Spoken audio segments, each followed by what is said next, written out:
imperative that the people you're connected with in this season are not going to be selfish and keep what belongs to you from you. Come on,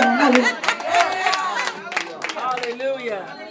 Hallelujah. There are some people that could have connected you a long time ago, but because they're selfish and they're intimidated by you and they're afraid of your anointing and they manipulate situations, they never connected you. But it's okay. Yes. Because God is your PR person. Yes. God can release a public service announcement in the atmosphere and cause the person that needs to hear your name find you on Google. Come on now.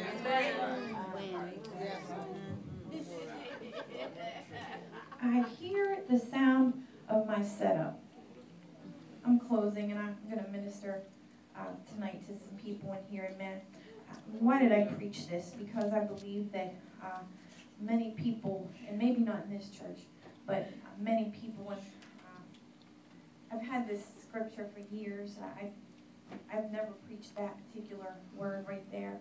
But I literally, a lot of people are in a place where they've been so frustrated in their family that they can't see the light of day. You can speak in tongues, prophesy somebody all up under these chairs. They can roll around, run around the church screen, and you prophesy to people. And then tomorrow they call you on the phone, and they're like, oh my gosh, my miracle manifested overnight. And you're still sitting in the place you've been sitting in for years. I'm preaching to two people. And you're frustrated. But I wanted to encourage you tonight to know that there is a final answer to your family. And God is shifting some things around in your life right now to make sure you get to the place. Some of you feel like you've been behind schedule. Amen. You've been behind. I've been behind schedule. I feel like I've missed out on time. And God is allowing there to be a redemption of time right now. God is allowing some people to go back and grab on to 10 years and cause acceleration and rest on you so you can catch up to the place you're supposed to be. I feel that in here tonight. Amen. Some of you have been frustrated. I didn't finish my degree, and now I'm 48.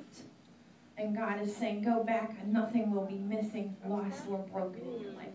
There's some things God is doing right now in this room, amen? That is going to just allow your eyes to be open to a whole new dimension of life, amen? Thank you, Jesus. And you're sitting underneath a strategic anointing, amen? The man and woman of God that push you. They're not just spooky and crazy, amen? They push you and they tell you to move forward. I believe it, amen? Telling you, I don't talk to them all like that, so I don't know that. But I just felt that. But God wants to do something tonight in your lives. He wants you to be able to get to the place where you have a tangible experience. Yes. And there's a transfer. Amen. And a transformation. Hallelujah.